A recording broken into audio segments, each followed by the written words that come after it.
G'day, Ben McDowell here, six-figure mentor, going to the 7 and the 8 figures with you by my side. Part 5, welcome back to part 5 of this 7-figure mindset series where we give away this training for free that other coaches literally charge thousands of dollars for. This was built off the last $150,000 that I have invested in myself in the last 2 years. I haven't ever spent $1 of my own money in my business. I've made it all from clients. So if you haven't started at the beginning of the series, make sure you click the playlist link in the description and start from the beginning. There's a lot of misconceptions because today we were talking about sales, 7-figure sales psychology. That's what we're covering today. Now, there's a lot of misconceptions about sales, and it usually comes, they usually come from people that are bad at sales.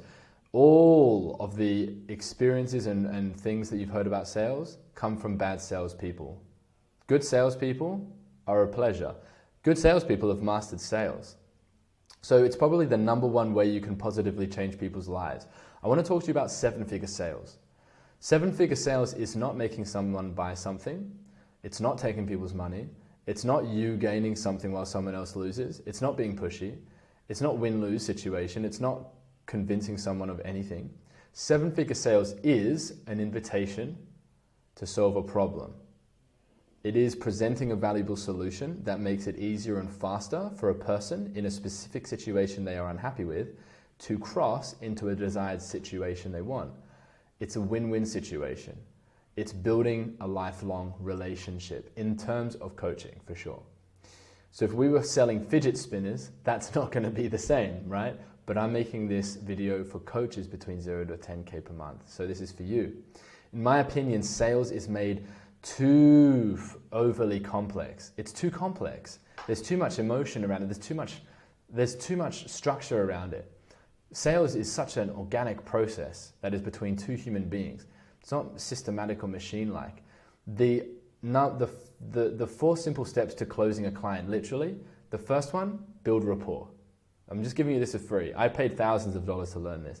You just build rapport, meaning you create likeness and trust and relationship. You just discover if they have a need that you can fulfill with your program. Ask questions about what is missing in their current situation, their current life, that prevents them from reaching their goals. What's held you back so far from achieving it? And then link the value of solving that need with completing your program. What is it in your program that solves that need? And then just get commitment, meaning, do you want to do it? That's literally it. 4 steps. That's so simple. Should take 15 minutes. Now, that's it. If you wanted to learn how to sell people, that's it. So I've closed over $500,000 in sales using this. And it literally works so well. So qualities of a 7-figure salesperson. Very important that you know what the qualities of a 7-figure salesperson is. They are hungry to serve. They are hungry to grow. And their hunger to grow and serve is greater than their hunger for money. And their hunger for money needs to be really big. So you can imagine how hungry they need to be to serve and grow and what level they have to play at to be 7 figures. 7-figure salespeople are literally less than 4% of coaches out there. Only 4% of coaches become 7-figure coaches. They're hungry to be financially free and they see the value in being financially free. They're hungry to deliver the best service on the planet, 100%. They're hungry to share their stories of how they went all in so that their prospects realize they have to do the same to change in order to be congruent. So they're hungry for taking extreme ownership of their results. They're hungry.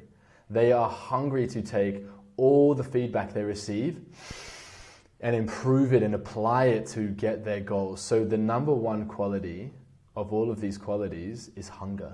Hunger, right? So the number one rule of 7-figure sales, our next topic, it's agreement. I always agree with the customer. If you want agreement, you have to be agreeable. Agree, then provide a solution. That's all you do. Your favorite people in life are those people you agree with. How do you feel about people that don't agree with you ever? They always disagree. In neurolinguistic programming, which is what I teach, we call them mismatches. You say the sky is blue, they say no, it's cloudy.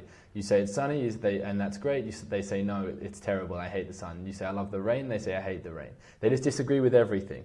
So let me know if you know someone like that. So liking and buying is born out of agreement. It takes one person to agree for the disagreement to dissolve.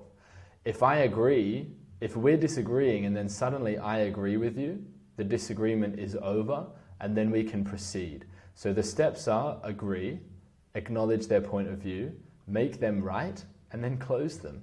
That's it. Agreement. If you would disagree with someone before you close them, you risk the sale highly. You must be master of agreeing with customers first and then close them later. Most salespeople exhaust themselves through disagreeing and refusing to step out of their model of the world, how life goes for them, into the prospect's shoes. Not realizing that in order for the prospect to buy, they have to feel understood by you and they have to feel cared for by you, and that they're important, their point of view is important. So examples of disagreement to remove from your vocabulary. Make sure you never say these in a sales call. No, but, I don't agree, that's not right, you're wrong, you don't understand, you've got it all wrong. Now, no, it's not like that, that's not very positive, I used to think that way too, that doesn't work. Okay, these are not things that you should say in sales calls.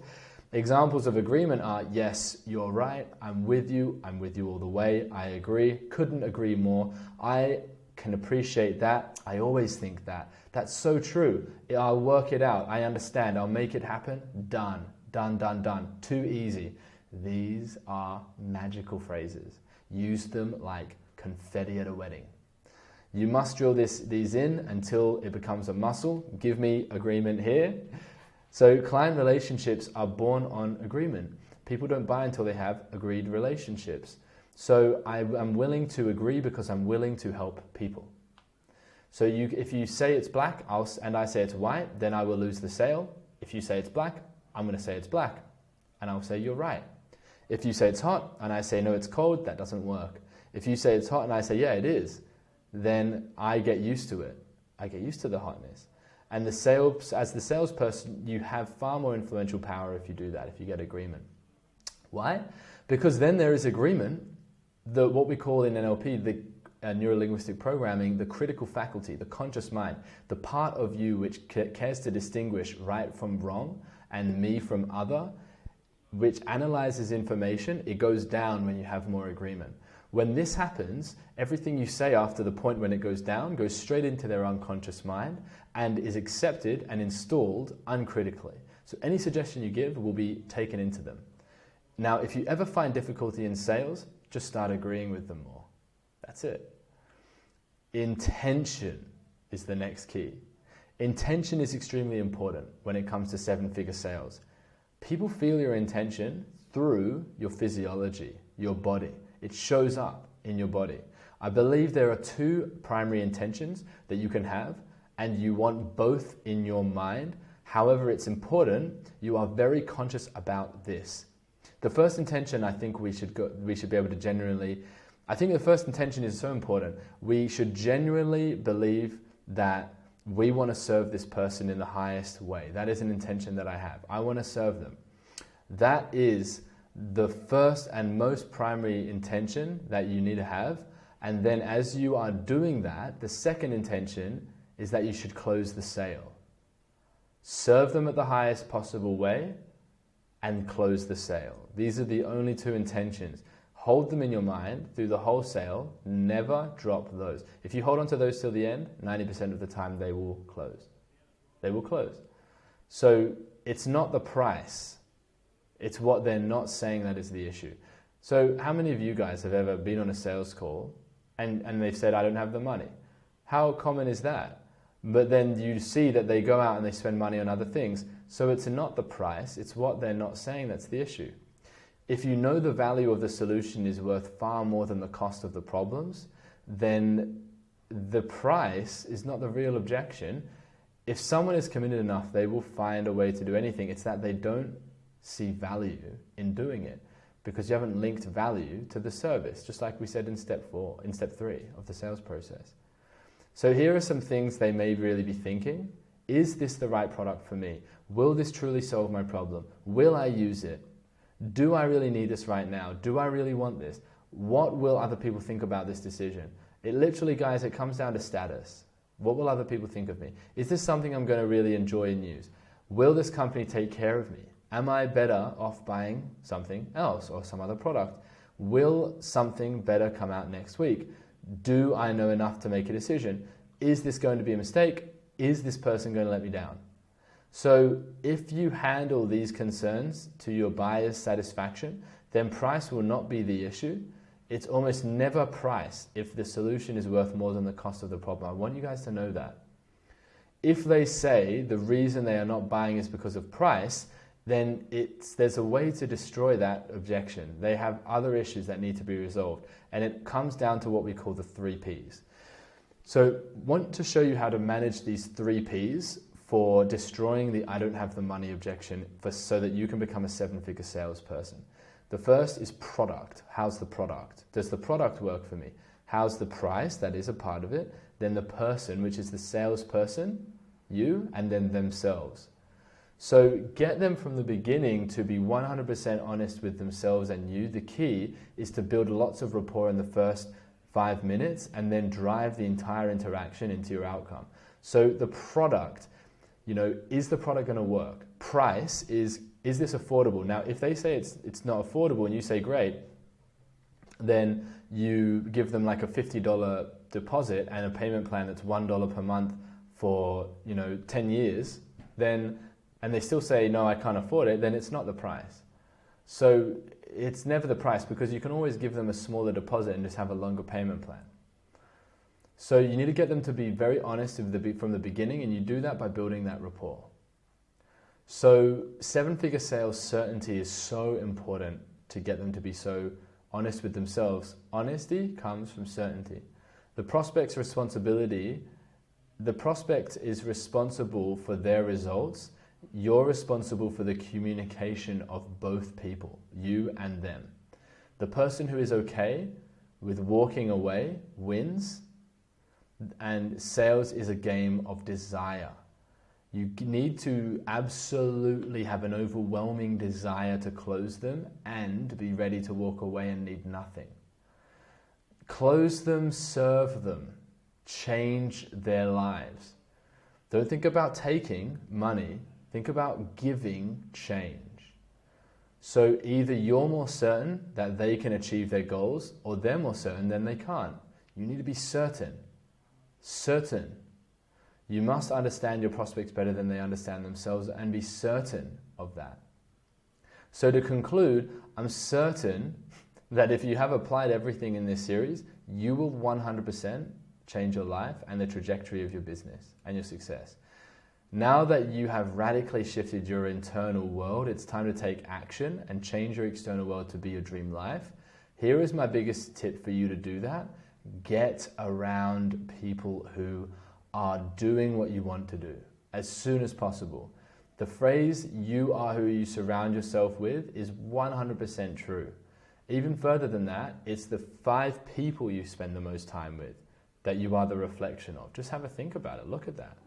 The fact that you have shown the consistency and hard work to make it to the end of the series means you literally have the right traits to become a successful online coach.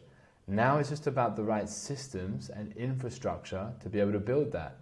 So if you want to learn about how you can start applying yourself to a vehicle that can actually take this mindset, this 7-figure sales mindset, and learn an infrastructure which will get you $50,000 per month and higher. Honestly, this can scale people up to $400,000 a month. But just go ahead and watch the video linked in the description called "This Video Will Make It Unreasonable for You Not to Scale to 10K per month in Under 30 Days. Full process explained." That is the video that has everything in there. Just go in there, watch that, learn that process, and literally that will allow you to scale to 10, 20, 50K per month and beyond. Thank you so much for watching this series. I'm so appreciative of the hard work and the energy that you have invested into watching this. I hope it's given you as much value to watch as it's given me value to record and to provide. It was a lot of hard work and a lot of fun. and I'll see you guys in the next video. Take care. Bye.